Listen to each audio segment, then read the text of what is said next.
ساعت 2 بامداد، پایتخت ونزوئلا ناگهان در تاریکی مطلق فرو رفت. چند ثانیه بعد، آسمان کاراکاس با انفجار روشن شد. اما این فقط یک حمله نظامی نبود. این جسورانه ترین عملیات دستگیری یک رئیس جمهور در تاریخ معاصر بود. این فقط یک حمله نظامی نیست، یک عملیات اطلاعاتی دقیق است. پیش از ورود اولین هواگردها، جنگ الکترونیک و حملات سایبری، سامانه‌های دفاعی S-300 و رادارهای ساخت روسیه را که قرار بود از آسمان کاراکاس محافظت کند، از کار انداخته است. همزمان بالگردهای تهاجمی در ارتفاع پایین زبده‌ترین نیروهای دلتا فورس آمریکا را به قلب پایگاه نظامی می‌رساند که اقامتگاه اصلی نیکولاس مادورو، رئیس جمهور ونزوئلا در آن قرار دارد. سازمان سیا از ماه‌های قبل با کمک منابع نفوذی نقشه دقیقی از ساختمان و حتی جزئیات زندگی روزمره مادورو را به دست آورده بود. جاسوس‌های آمریکایی تمامی حرکات رئیس جمهور 63 ساله ونزوئلا از جمله محل خواب، نوع غذا، پوشش و حتی وضعیت حیوانات خانگی او را از طریق یک تیم کوچک و یک منبع نفوذی در بدنه دولت ونزوئلا زیر نظر داشتند. نیروهای دلتا فورس بارها روی یک ماکت دقیق از این اقامتگاه تمرین کرده بودند.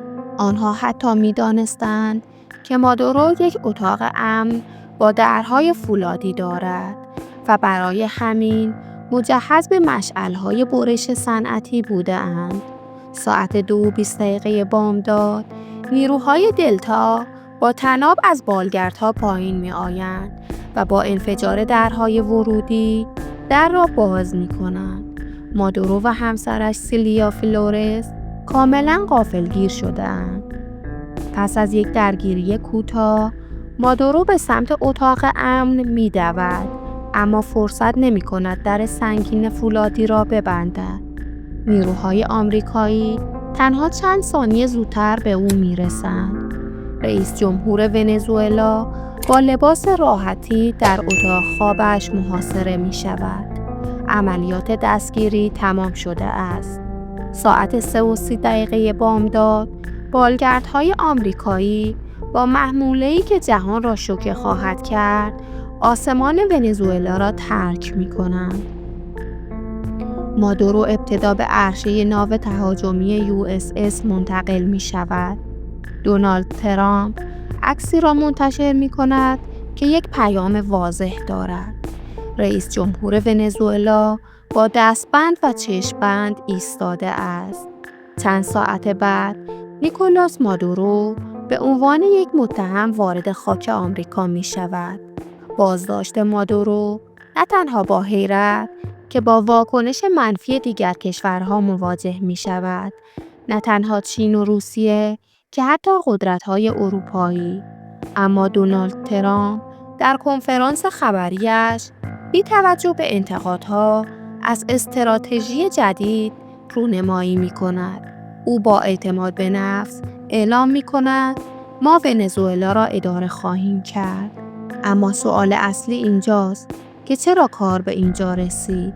چگونه وارث انقلاب مردمی و ضد آمریکایی هوگو چاوز به هدفی برای یکی از جسورانه ترین عملیات های نظامی تاریخ معاصر تبدیل شد؟ لطفاً از زیر همین ویدیو عضو کانال ما شوید و با زدن دکمه زنگوله کنارش زودتر از جدیدترین ویدیوهای ما با خبر شوید. برای فهمیدن پدیده چاوز باید ونزوئلای قبل از او را شناخت. کشوری که با وجود داشتن بزرگترین ذخایر نفت جهان در فساد، نابرابری و فقر غرق بود. بخش عمده‌ای از جمعیت در حاشیه شهرها زندگی می‌کردند و سهمی از ثروت ملی نداشتند. در چنین فضای پر از خشمی بود که در سال 1992 یک سرهنگ تئاترباز جوان و گمنام به نام هوگو چاوز با یک کودتای نافرجام تلاش کرد دولت وقت را سرنگون کند. کودتا شکست خورد و چاوز به زندان افتاد. اما سخنرانی کوتاه و پرشور او در تلویزیون که در آن مسئولیت شکست را بر عهده گرفت، او را یک شبه به یک قهرمان ملی تبدیل کرد. او صدای میلیون‌ها ونزوئلایی فراموش شده بود. چاوز پس از 2 سال از زندان آزاد شد و این بار مسیر دموکراتیک را انتخاب کرد. او در انتخابات سال 1998 با رأی قاطع مردم به پیروزی رسید و انقلاب بولیواری خود را آغاز کرد و سرنوشت نیز با او یار بود. با ورود به قرن 21 قیمت نفت در بازارهای جهانی به شکل بی‌سابقه‌ای افزایش یافت و به بالای $100 در هر بشکه رسید. این ثروت بادآورده به چاوز این امکان را داد که برنامه‌های اجتماعی گسترده‌ای را اجرا کند که در تاریخ ونزوئلا بی‌سابقه بود. او با پول نفت کلینیک‌های پزشکی رایگان در محله‌های فقیر ساخت. میلیون‌ها نفر را صاحب مسکن ارزان کرد. نرخ بیسوادی را به شدت کاهش داد و یارانه‌های سخاوتمندانه‌ای برای مواد غذایی در نظر گرفت. همزمان او در عرصه جهانی نیز به یکی از سرسخت‌ترین منتقدان ایالات متحده آمریکا تبدیل شد. او با دیگر رهبران چپگرای آمریکای لاتین و محمود احمدی نژاد، رئیس جمهور وقت ایران، یک جبهه متحد تشکیل دادند. اما این انقلاب یک روی تاریک نیز داشت. چاوز برای تحکیم قدرت خود به تدریج نهادهای دموکراتیک را تضعیف کرد. او قانون اساسی را تغییر داد تا بتواند بارها در انتخابات شرکت کند. کنترل خود بر قوه قضاییه و رسانه‌ها را افزایش داد و به مصادره گسترده شرکت‌ها و مزارع خصوصی تقریباً تمام اقتصاد را دولتی کرد. این سیاست‌ها در کوتاه مدت محبوبیت او را تضمین می‌کرد، اما در بلند مدت اقتصاد ونزوئلا را به شدت شکننده و کاملاً تک محصولی و وابسته به نفت کرد. تمام سیستم رفاهی که چاوز ساخته بود بر روی ستون لرزان قیمت بالای نفت بنا شده بود. در سال 2012 در حالی که چاوز با بیماری سرطان دست و پنجه نرم می‌کرد، در آخرین سخنرانی تلویزیونیش با چشمان اشکبار از مردم خواست که اگر برای او اتفاقی افتاد به جانشینش رأی دهند.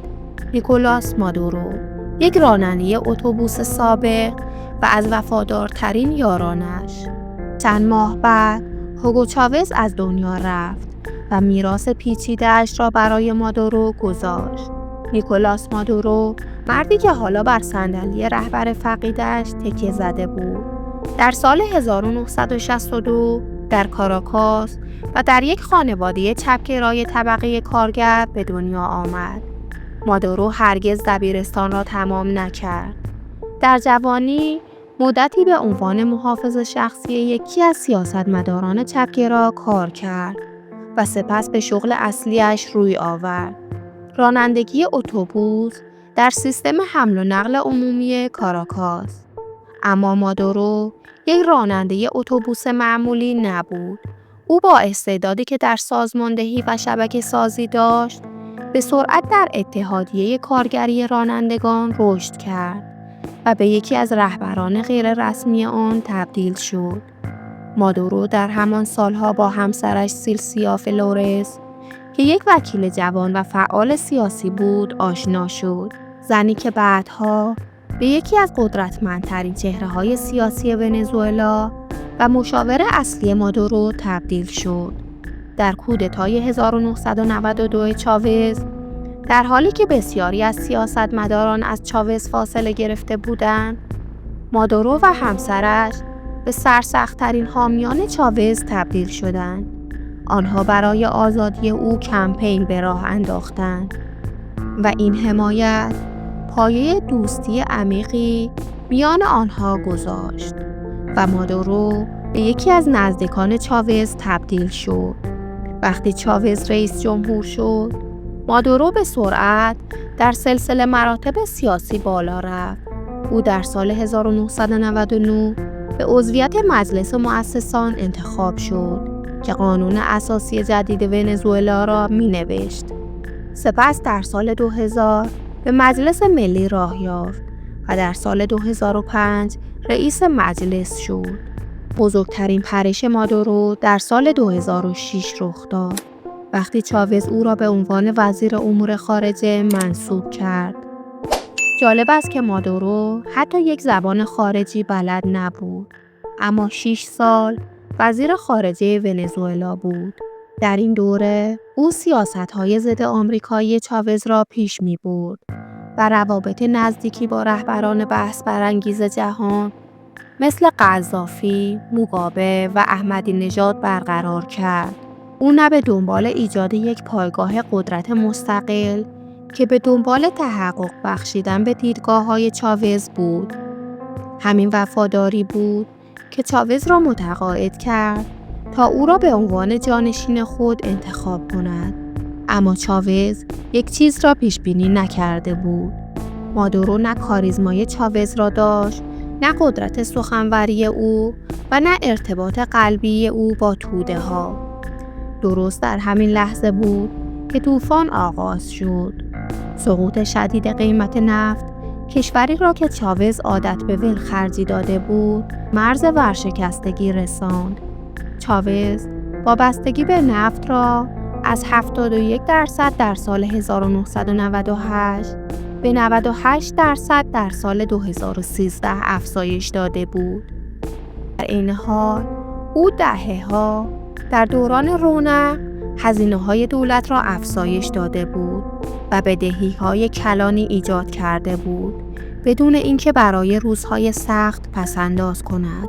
همان کاری که دوست و همتای او محمود احمدی نژاد در ایران انجام داد. وقتی قیمت نفت سقوط کرد، دولت مادورو فاجعه بار بود.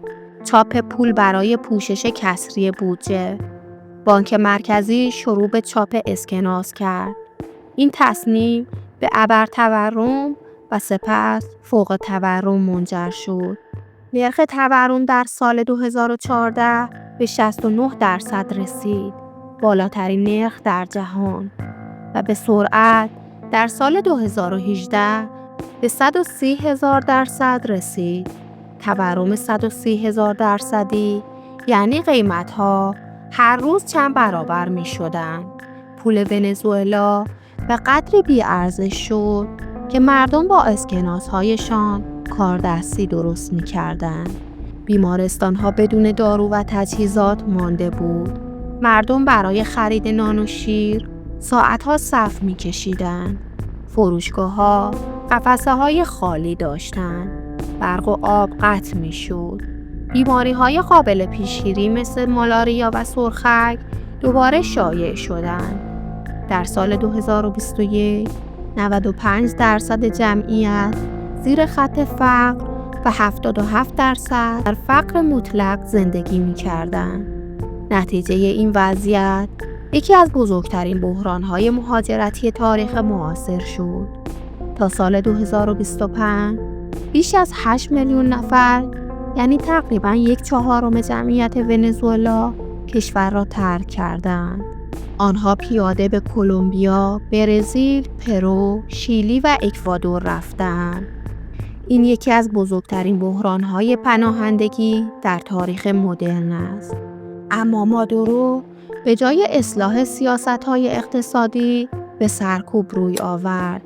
وقتی مردم در سال 2014 به خیابان آمدند تا اعتراض کنند، نیروهای امنیتی با خشونت پاسخ دادند. تعداد کشته شده ها افزایش پیدا کرد و محبوبیت مادورو سقوط کرد. او به جای ارائه راه حل‌های اقتصادی به تئوری‌های توطئه و مقصر دانستن آمریکا پناه برد. در حالی که مردم در صف‌های طولانی برای غذا و دارو جان می‌دادند، او در تلویزیون ظاهر می‌شد، می‌رقصید و از توطئه‌های دشمن برای خرابکاری در اقتصاد کشورش می گفت. ایالات متحده از سال 2005 شروع به اعمال تحریم‌های هدفمند علیه افراد ونزوئلایی کرده بود. در سال 2020 دولت آمریکا این بار مادورو را به جرم همکاری با قاچاقچیان مواد مخدر متهم کرد. آمریکا ادعا کرد که مادورو با گروه‌های مسلح کلمبیا همکاری کرده و کوکائین را از کلمبیا از طریق ونزوئلا به آمریکا و اروپا صادر کرده. آمریکا 15 میلیون دلار جایزه برای اطلاعاتی که به دستگیری مادورو منجر شود گذاشت. بعدها این جایزه به 25 میلیون و در سال 2025 به 50 میلیون دلار افزایش پیدا کرد.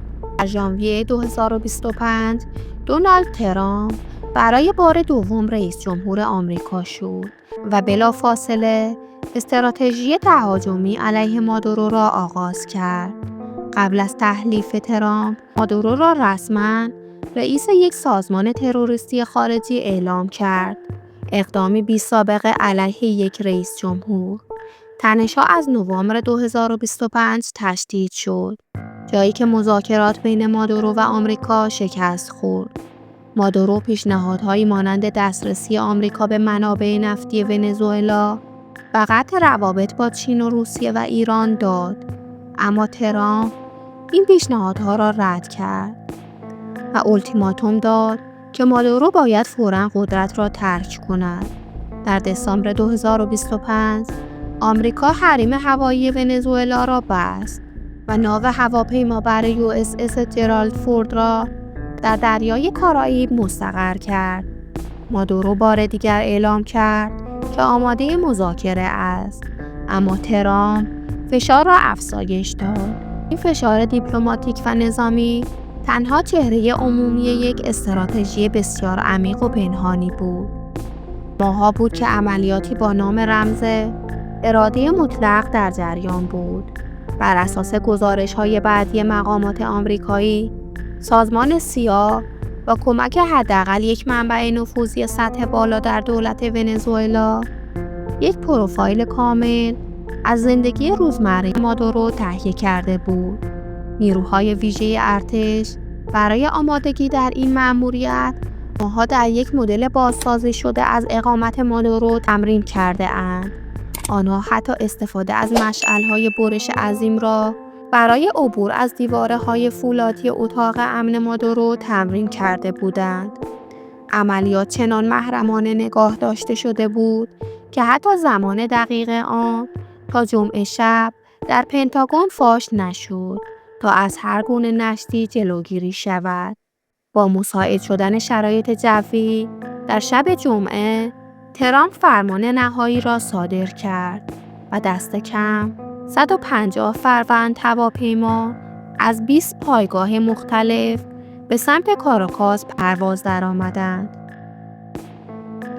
نیروهای آمریکایی با قطع برق پایتخت ونزوئلا برتری تاکتیکی خود را تثبیت کردند و بالگردهای حامل نیروهای ویژه در ارتفاع بسیار پایین به سمت اقامتگاه مادورو حرکت کردند.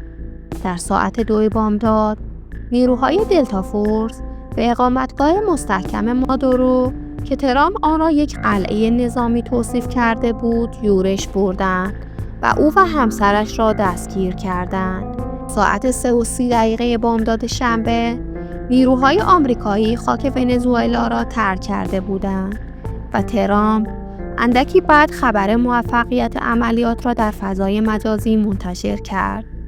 تصویری از مادورو در حالی که با دستبند و چشم‌بند بر روی یک ناو جنگی نشسته بود منتشر شد و او در نهایت به فرودگاهی در شمال نیویورک منتقل شد برای محاکمه به زندانی در این شهر فرستاده شود. او و همکارانش از طرف آمریکا اتهاماتی مبنی بر مدیریت یک چرخه فساد مبتنی بر مواد مخدر روبرو هستند که بر اساس کیفرخواست ادعای آمریکا از فعالیت‌های گروه‌های تروریستی و قاچاق کوکائین به آمریکا سود می‌برده‌اند. ترامپ تاکید کرد که ایالات متحده به این زودی‌ها ونزوئلا را ترک نخواهد کرد و تا زمان برقراری یک انتقال قدرت مناسب عملاً اداره این کشور را بر عهده خواهد گرفت. نظر شما درباره نیکولاس مادورو و عملیات آمریکا برای دستگیری او چیست؟ لطفاً نظرات ارزشمند خودتون را با ما به اشتراک بگذارید و با لایک کردن و سابسکرایب کردن از ما و فعالیت هامون حمایت کنید. روز و روزگارتون خوش.